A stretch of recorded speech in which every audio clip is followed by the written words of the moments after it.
Most tax pros leave a message. It's Jane. I'm moving on to a TurboTax expert who beat your price. Adam Devine, tell him how I feel. Hey, tax pro, she's been thinking twice. Best believe TurboTax will beat your price. This is a tax break. Switch to a TurboTax Live expert and we'll beat what you paid your pro last tax season. Make the switch at TurboTax.com/beatyourprice. TurboTax full service only. Sign up by 12/20/2024 and file by 4/1/2025. Full details at TurboTax.com/beatyourprice.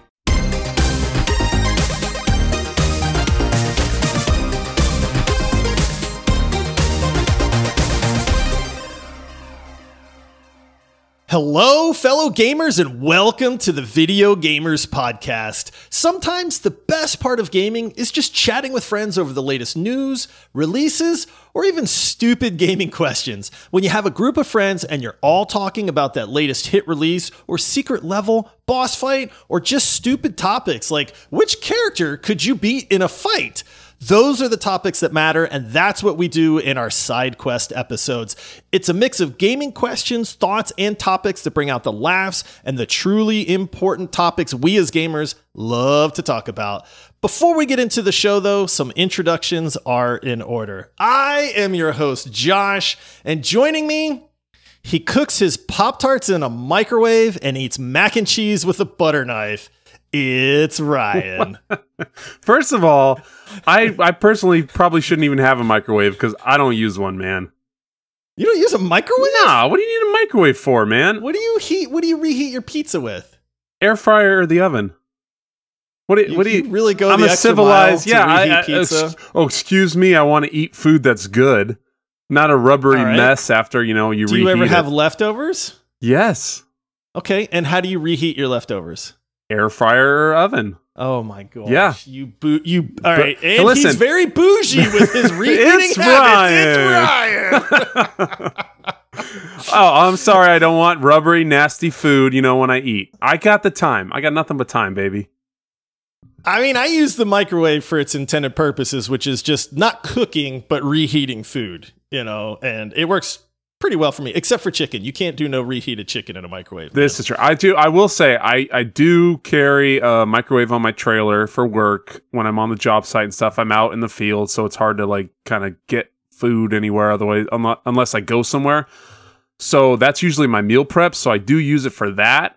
But man, I hate it. I'm not a fan of the microwave. Yeah, I don't know. I like it. I want my food quick. All these people, all the new listeners are like, what show am I listening to right now? What did I tune into? Isn't this video games? Yeah, thank you for joining the Microwavers podcast today, where we talk about the benefits of reheating bread. Oh man, we have gotten sidetracked already. Well, listen, this is a gaming podcast. I love these side quest episodes. We are going to have a fantastic show for you today. We've got some really stupid questions that are going to be a lot of fun, and we have some pretty awesome gaming questions in there as well. We're actually going to find out what our top 3 games of the year are so far here in a little bit. Ryan, I always like to start these off with, what have you been playing lately, man? I know we're both playing Star Wars Outlaws, but have you had a chance to dip your toes in anything else lately? Not too much, as always. Being a dad, all those gamer dads out there, I know how hard it is to get time away to just kind of veg out and play some video games. Luckily, a lot of times my son plays with me, so we've definitely been playing a lot of Star Wars Outlaws. And I've been getting a little bit into Diablo still, messing around here and there. It's just been a little hard time-wise, but I've been just grinding away at Star Wars for sure most of the time. Yeah, I have been playing Star Wars. I've been playing Overwatch with my daughter. Yeah. She is so cracked on Overwatch right now. Oh, that's dude. awesome, It's so funny. It's fun to play with her because she is really good at it now. Like, she is a top-notch support Doesn't that make player. it so much better? And dude, all I got to do is look, I either play support, tank, or DPS, and I'm like, no matter what, just heal me. And then she's like to the point now where she's like, Dad, I have to take care of the rest of the team, and she's always getting complimented by people and stuff. So it's a cool, it's like a proud dad moment, but it's a lot of fun too, man. One of those things like when it's something you're so addicted to and that you love, and then your child is doing it and doing well, it's so exciting. And not to cut you off on a little story here, but with my daughter in jiu-jitsu, she's been training for a while, And when I'll roll with her and we'll do stuff, and she slips a little kind of a sneaky move in, and I'm like, whoa, okay, you know, and you're so proud. You just get that proud dad moment. You really do, and it's hard to explain to people, but it is one of those things where it's like, it really does just hit in a different way, man, when you start to realize, like, they're actually good, man. Like, they have skills. This isn't me, like, just complimenting them. Now you just got to teach her, like, trash talk, you know? Yeah. Uninstall, baby, uninstall. So, okay, I gotta fess up, man. I have not told anybody this, and I am not proud of this. Listen, I have always said, you know, we do not promote toxicity around here. You know, we're you know, don't trash people for their gaming choices and takes and console wars and all that. But I have always said Overwatch brings out the absolute worst in me, and I don't know what it is. I think it's the fact that I have to rely on strangers to play a team game. Yeah. So I may have gotten really, really frustrated like 2 weeks ago to where a guy was intentionally throwing the match as the tank. And I am what we call like a counter troll. I will never just be upfront mean to people, but if somebody is being a jerk, I will absolutely like troll them for being a jerk. Well, I did that. And then my account got silenced. Oh, no. I am not allowed to chat in Overwatch. And my kids were like, Dad, you got silenced? And I was just like, I'm going to turn over a new leaf, you guys. And then the silence ends literally tomorrow. And so my daughter's like, I hope you learned your lesson. And I'm going to wind up getting silenced again. Dad's in timeout. It was hilarious, man. But they were telling their friends, like we were playing the other day, and it was like somebody said something, and I was like, can you tell him I said thanks? And then she had to type in chat, and it was like, he says thanks. And I was like, I can't chat. Oh, that's what great. Have I done? That's so good. I'm sorry. I admit it. It's the only game that I've ever been like that in. So just brings out the troll, man. Oh, dude, it's so bad. Anyway, man, we're getting sidetracked all over the place, but I love it. That's honestly what these episodes are kind of about. I have been playing a good bit of Throne and Liberty. Oh, so we talked about the game releasing. We played the beta many, many months ago. I had some friends that dove into it. So I was like, you know what? I'm down, man. Let's play. I have gotten to max level. I've gotten through the campaign. We're in like the dungeons and the kind of like small group raiding aspect now. I will say I'm having a ton of fun. Yeah. I love boss mechanics and group coordination, and this game really, really makes you do that if you're trying to take down like these dungeon bosses and stuff. I will say the writing is kind of on the wall for me. I don't know that I'm going to play this game for a whole lot longer. Whoa, maybe another week or two. No, hold on. No, you're known for just sticking with it. Just stay into one game. I don't know what you're talking putting about. In thousands of hours in something. But it is funny because it's like I can see the future, and it's like once I'm done and we've mastered all these dungeons, I don't want to grind gear. I don't want to do these open world events and just farming monsters. And the gear system in Throne and Liberty is not my favorite at all. But I am having a really good time right now, so it's like I can at least appreciate that part of it. So well, that's cool. Is it other than like, you know, the graphics were so amazing and look so well, incredible. Like so later on, does all that still hold true to where the graphics hold up, the gameplay holds up? You know, all of that is kind of you're as excited as you were in like the beginning. Yeah, so as far as like that goes, like yes, the gameplay is honestly pretty top notch. Oh, nice. I mean, it's weird to me because this is a Korean MMO where it's like there's 18 different systems on how to upgrade your gear and points and trait conversions and trait upgrades and skill mastery, and I mean, there's just so many different systems in it. To kind of try to keep people going, but I don't really care about like the min-maxing type thing. Okay. But I mean, it's got a great skill bar. I love the combo of skills with the mechanics in the game. I play full tank, so it's like I do have to pop this skill that protects my team when, you know, we're in this particular phase, or it's like I know people are going to whiff their timing on something, you know, or I've got to, you know, stun a guy or he'll wipe our party if I don't stun him during a certain time and stuff like that, which is all stuff that I love, which is why I'm kind of in the heart of like, I'm loving these dungeons and these raid mechanics right now. But I think there's like 6 level 50 dungeons, and it's like, dude, once I kind of farm those 5-6 times each, I'm not sure that there's really a lot more for me to do. I'm not going to get big into like the world PvP aspect or like I don't want to put together like a 50-man guild or something like that. So I think I'll probably just move on after that. But for now, it's a lot of fun. It's free to play, man. So definitely one of these games that I recommend to people if it sounds like, you know what, I haven't played an MMO in a while. This is one of the better ones I've played in recent years. That's cool. I mean, who knows? Maybe down the road I'll check it out. For whatever reason, I just have no desire for an MMO right now. Like, just the thought of it, I'm like, I don't even want to even try because I know myself and I'll get super sucked in. But I don't have that desire to even get into the mix and try to mess around and learn mechanics and learn this and that. So I'm just happy doing some simple, carefree, kind of fun games with a little sprinkle of hardcore Diablo 2 as always.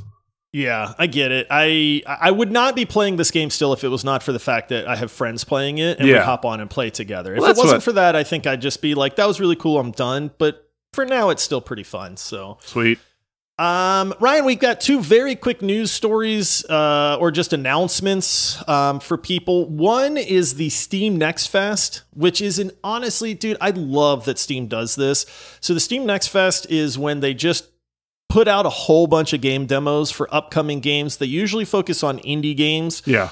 We have found some seriously good titles through the Steam Next Fest, and that is going on right now. It starts October 21st, or no, it goes until October 21st. So it started October 14th, which is when we're recording this, and it goes through October 21st. So this is your reminder for everybody out there that plays on PC to go check out the Steam Next Fest, try out some demos. It's like a buffet, dude. Yeah. You know, it's like you get a little sample of this, you get a little sample of that. Okay, maybe this wasn't so good, but man, this one, ooh, I'm really enjoying that. And that's really what it's about. And it helps support indie devs a lot. I mean, we have talked to some indie devs that are like, dude, my demo is on the Steam Next Fest. Like, it would mean the world to me if you would try it out. Yeah. And I mean, I've done it to where, I mean, I've tried a lot of games. It is awesome. Sometimes you'll try some stuff and it was cool. Some are bad.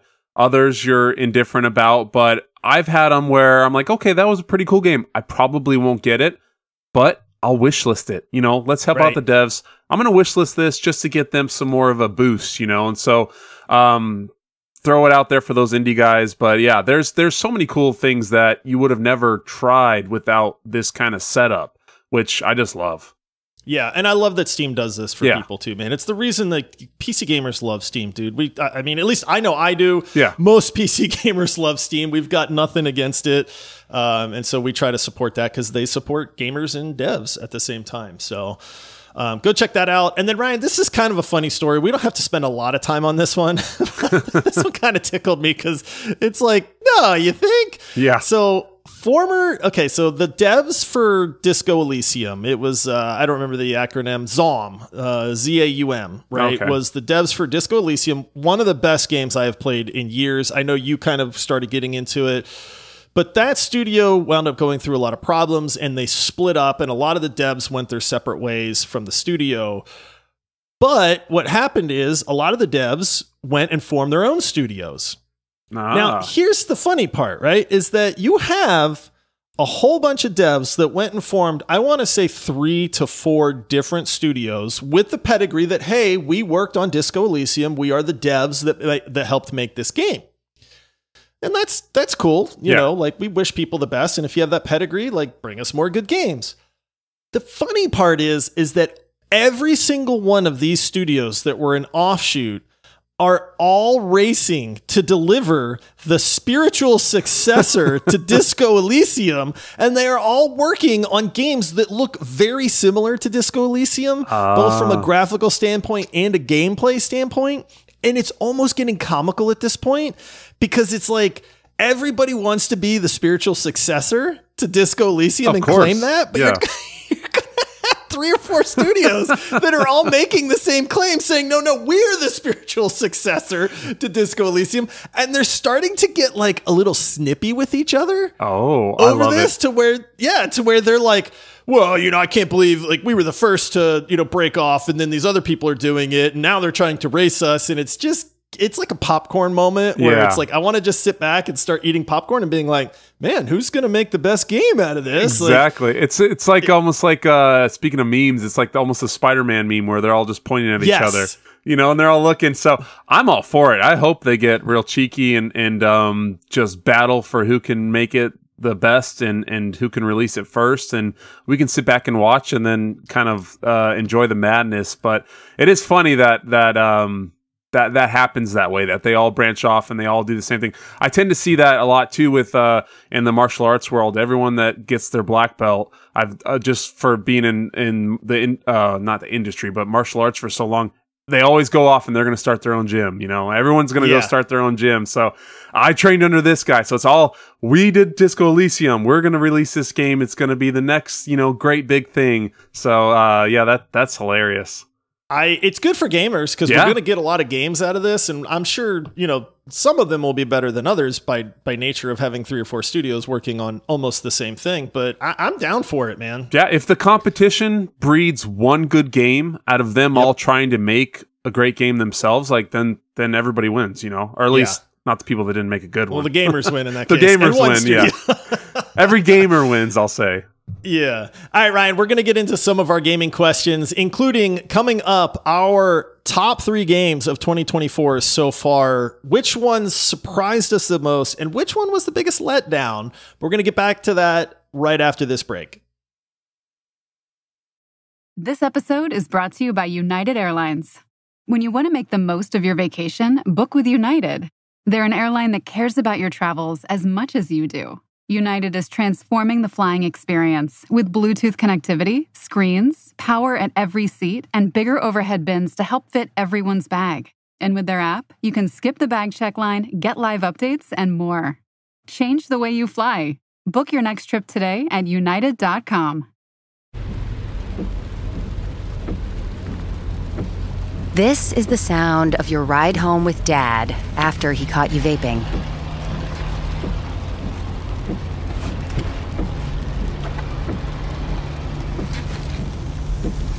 Awkward, isn't it? Most vapes contain seriously addictive levels of nicotine and disappointment. Know the real cost of vapes. Brought to you by the FDA. All right, Ryan, we are back. Boy, that was a little bit of a teaser right there because this is a big question, man. We are getting a lot closer to the end of the year, and so I want to make this the unofficial. Okay, yes. The unofficial, like you're allowed to change your mind when it comes to the game of the year, our game of the year show and our awards and stuff like that, which as a reminder, Paul has committed to joining us for, so we'll have a little bit of a reunion there as well. Yep. That is going to be a good time.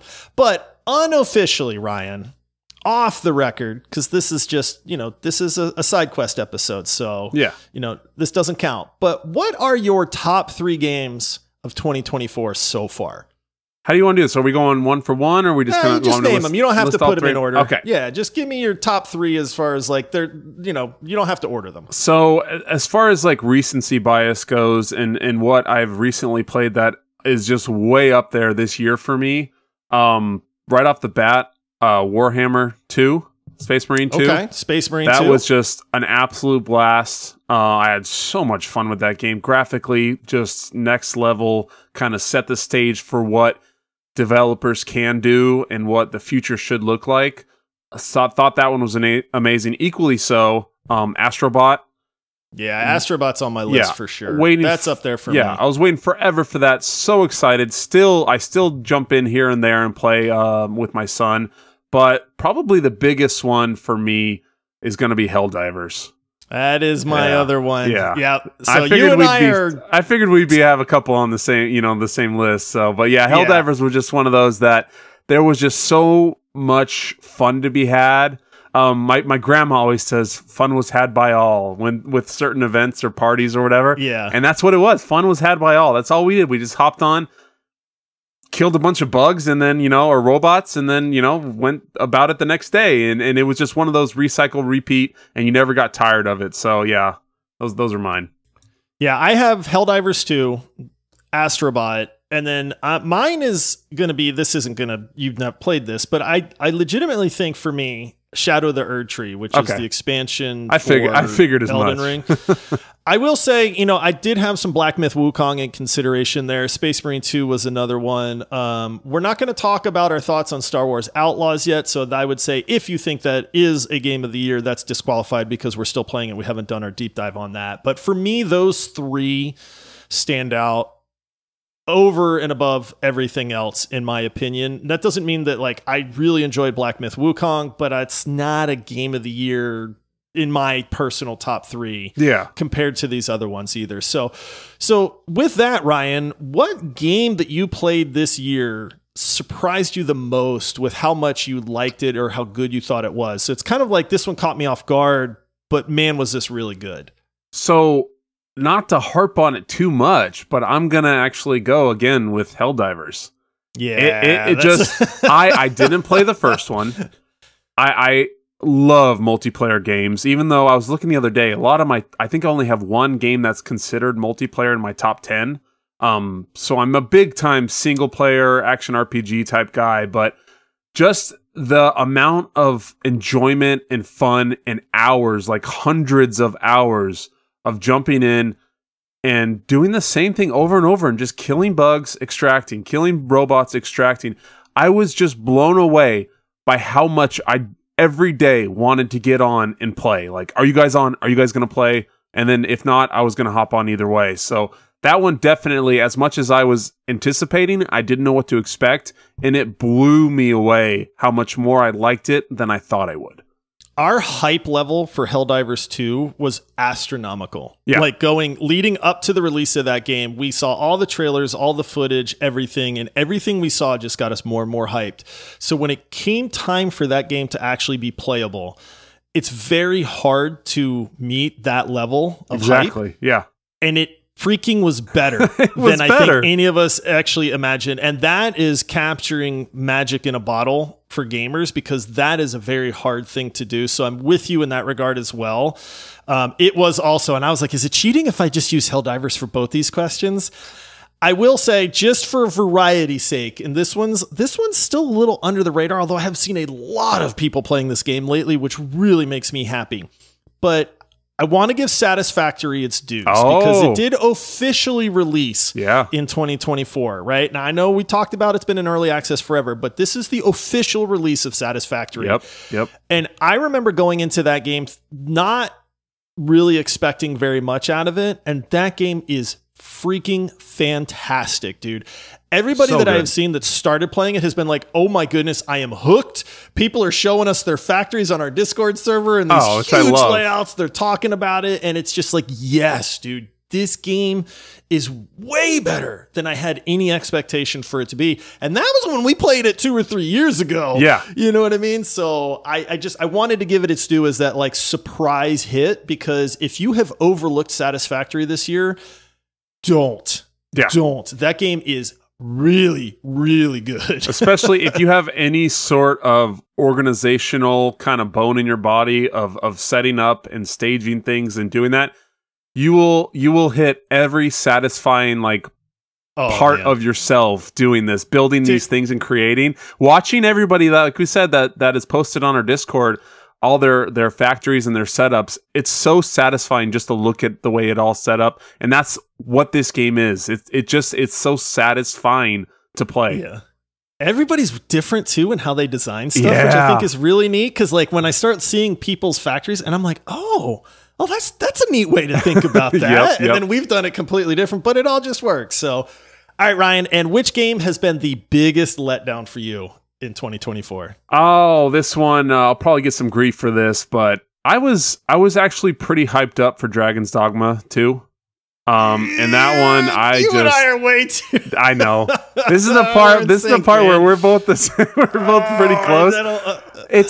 It was just, I just was so let down, man. I had so much of high expectations for what it could be, what it was going to be with your companions and all that stuff, and it felt like a chore. I felt so let down when I was playing it. I didn't feel very open world-ish, expansive. Like, there just wasn't as much to it as I was hoping. So I was beyond let down from that game, from something I really expected a lot out of. I have two answers for this one. The easy answer, and I know you agree with this one, is Pacific Drive. Was that this year? Was it this year? I don't know. Maybe. Okay, maybe that was honestly, that was what I first went to. And then I'm like, wait, I don't think that was this year, so I just went with Dragon's Dogma. But that was my first thing. That it is this year. It came out on February 22nd. I'd like to change my answer. I'm going with Pacific Drive. You got me wondering because I was like, I'm pretty sure it came out this year, but I know that you and I were both super disappointed in Pacific Drive. Yeah. I will say, and I literally have it written out right next to Pacific Drive, and it says "and Dragon's Dogma 2 ?" That's funny. Because listen, I am not saying that Dragon's Dogma 2 is a bad game. No. By any means. I think in fact, I actually think it's a pretty darn good video game in a lot of aspects. I think this was a case of just having too high of hopes for a game because we never played Dragon's Dogma 1, so we didn't know what to expect. And this was a case of like, I think I was hoping for like Witcher 3 type levels. And I didn't quite get that. And so I was disappointed and a little thrown off by the game. And again, not saying it's a bad game, but I was let down by Dragon's Dogma 2 because I'm with you. I found a lot of it to kind of feel like a chore and just kind of like, whoa, this should be better, man. Yeah. Like it should be better. And why isn't it better? It's like you're trying to, like you go to, a Gordon Ramsay restaurant and you get a burger and you're like, this is going to be the best burger ever. And it's a good burger, but it's not much better than, Chili's or somewhere else. It's just like, it's a decent burger. It's better than kind of the garbage, but it's not what you would expect from something that you had such high hopes for. So, yeah, but no, that's good. Yeah, Pacific Drive was literally the first thing that instantly popped into my head. I hated that game. Oh, man. Which made me so sad. I liked it way more than you, but I still was very let down. It made me so sad on how much I disliked that with how excited I was and how excited the environment. I love dark, misty, rainy, kind of foresty worlds. Chilling, and it just driving. Yeah. Man. Who doesn't want to just go driving around? Man. All right, Ryan. Dude, man, we're running out of time already. So let's get to a couple of these fun ones. I teased you a little bit. Are people that toast their Pop-Tarts weird? So I'm curious. Do you not toast your Pop-Tarts? No, I don't toast my Pop-Tarts, man. Okay. Like, what kind of weirdo takes the... Okay, when you open... And I know that you don't do sweets a lot, but I know you've eaten some Pop-Tarts in your day. Yes. And you just grab them out of the box, you open up the little silver pack, you reach in, you grab one, you eat that one, you kind of go like, yeah, I really want that other one. And then you break down and you eat the second one. I don't toast them. Are they better toasted? Yes, they're better toasted. But who does that, man? So this goes back to the why I don't use a microwave is because I do that. Like I don't know honestly the last time. You toast your Pop-Tarts. 1,000%. I don't honestly remember the last time I've had a Pop-Tart, but I could tell you that I don't know if I've had a Pop-Tart in probably 20 years that wasn't toasted. Like what's the point Ryan, of having it if you're not going to do it the right way? Like toast it up to where it gets crisp and it curls a little and the outside gets a little golden brown. Ain't nobody got time for that, man. Okay. Standing around waiting on the toaster. All right. So you don't toast them, but here's the secondary question. Toaster strudels or Pop-Tarts? Toaster strudels. 100%, dude. All right. Yeah. Now, don't get me wrong. When we go to the grocery store, we're coming home with Pop-Tarts. Don't ask me why that is, but toaster strudels are the better option there. We just never buy them for some reason. So, I honestly, I think I had a toaster strudel the last time when I was like maybe 12. I haven't had one since, but I remember loving those so much as a kid. Oh, yeah. Because they're fantastic. It's just pure sugar. Yeah. All right, Ryan. We got to solve some of life's biggest questions. Oh, that's what we're here for. This is one of the bigger debates in life. We're gonna answer a couple of them right here. When putting on your pants, which leg goes in first? So this is I guess you would say age showing, but it's whatever. Ryan's like, I sit on the floor and then put them on. When I was doing this show prep and looking over my notes and everything, I was just like, man. As I thought about it, I was like, whatever leg is the least sore. Like, as I go to put on, I work outside, I'm on my hands and knees, I'm up and down, I go to the gym regularly, I train, so I'm just perpetually sore. I'm always like in recovery, if you will. So yeah, whatever part of my body is easiest to like slip into, that's the side I usually go with. That's a fair answer. I don't know why this is for me, but I'm always left leg first. You got a regular? But I'm right-handed. And I'm like right-footed, but for some reason... left leg goes in first, and I don't know why that is. No, that's fair. It's the same every single time. I don't know if it's like I prefer to stand on my right foot, like to balance while I'm putting my leg in. Probably so, because then your leg's already in, and it's easier to switch and just slide the next one in, after. Yeah. All right, Ryan, this one's important. Your toilet's broken. Okay. You got to pee. The backyard is off limits. Oh. Where are you going? What's the next best acceptable place to go? Backyard is off limits. Oh, man. Because we're guys. It's super easy to just go out in your backyard. Exactly. So I had to take that off the table because that's the easy answer. So that is the easy answer. I'm just kicking it in the shower, baby. That's exactly it. You're just aiming for that shower drain, buddy. It's a half a step to the left or the right, whatever way your bathroom's configuration is, and then it's drain. It all goes to the same place. Don't tell my wife. Yeah. That is the next best answer. Yeah. For sure. Absolutely. So, all right. And then here, let's get to this gaming question, because this is an important question. And then we'll finish off with one more food question here. Of course. Absolutely. Ryan, you have trained MMA. You're pretty good at it. So I'm actually more interested in your answer than my answer on this one, but I'll still give my answer. But real talk here, Ryan. What video game character do you think you could beat in a fight, but have it be the closest fight possible? So this one I actually put a good little bit of thought into.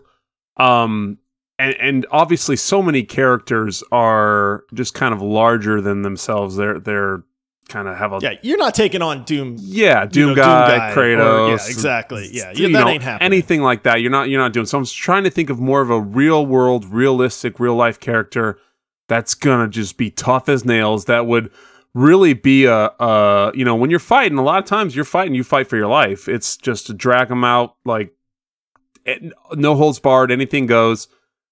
I'm gonna go with Joel from Last of Us. Ooh. So that one, he's obviously he's a little older, but he's got that old man strength, and he does nothing but just fight zombies and survive. So if I'm gonna fight someone that does nothing but just survive, I think a matchup, youth and athleticism and experience with his kind of, experience in the real world and just doing whatever it takes. I think it would be honestly a pretty good match. I could see that, and this is the difference between you and me, because Joel would kick my butt. So, break a beer bottle over your head answer, or something. Man. I actually agree. I think that would be a really awesome title fight. I'm not kidding. I went through probably 20, 30 characters. I'm trying to think what would be the best one, and that's the one I landed on was just Joel, because I think I think that's the perfect answer, dude. Sweet. Legitimately.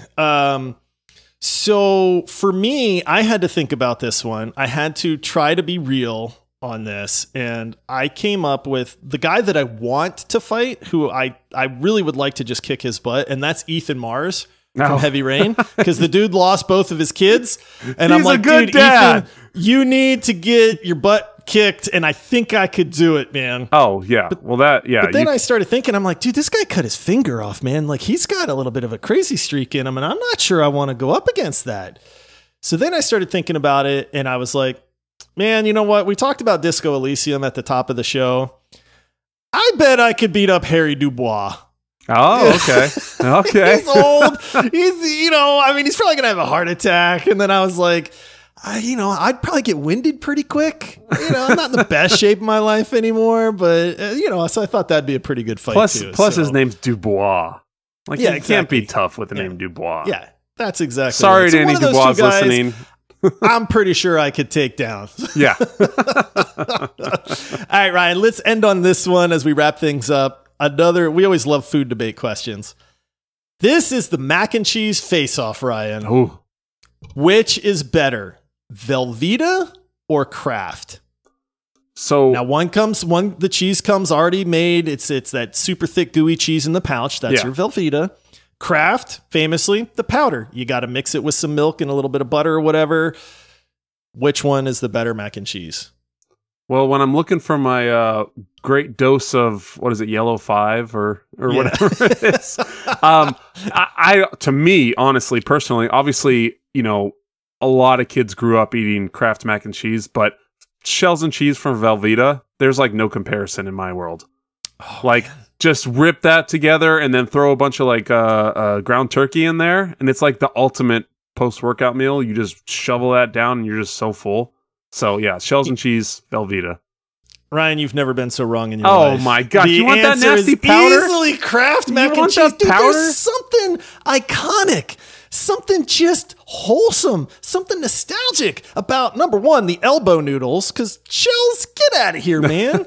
You know what I mean? And then it's like, but that powder, you mix it together. Every now and then you forget, you don't mix it super good, so you get that one little elbow noodle that's got like the little concentrated powder on it, and it's just so good, man. Oh my gosh. We might agree on games sometimes, but all right. So this is when we're gonna ask the our gaming community on our Discord server to decide this one, which one's better, Velveeta or Kraft? Because I'm going with Kraft. No, that's and you went Velveeta. McDonald's is nostalgic. Doesn't mean I want to eat in McDonald's. Like shells and cheese. I don't want to eat either one. Better. I'm actually not a huge fan of mac and cheese, believe it or not. And I will say, over those two, Costco mac and cheese is the best. I've never had Costco. No, dude. Okay, you get it. It comes like in a big platter. 50 minutes in the oven or whatever. Take it off the top, the top of it. 50 minutes? Yeah, dude. You're making mac and this. Dude, I'm the guy that doesn't toast his Pop-Tarts, man. You want me to wait 50 minutes for mac and cheese? You cannot put it in the microwave.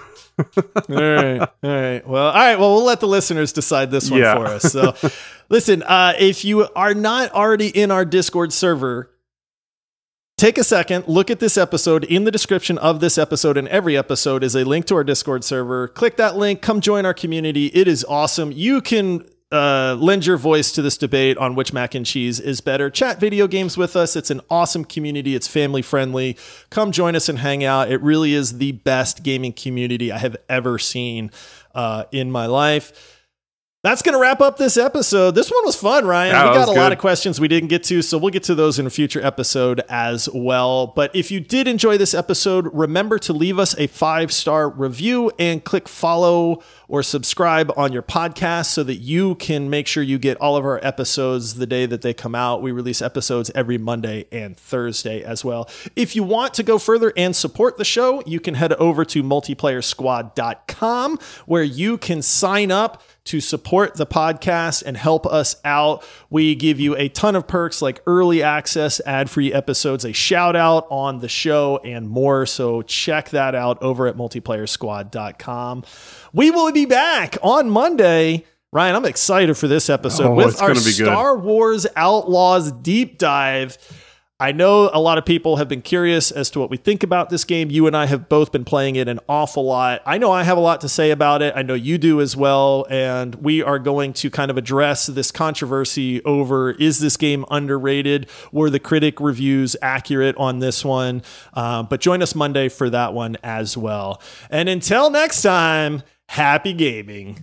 See ya.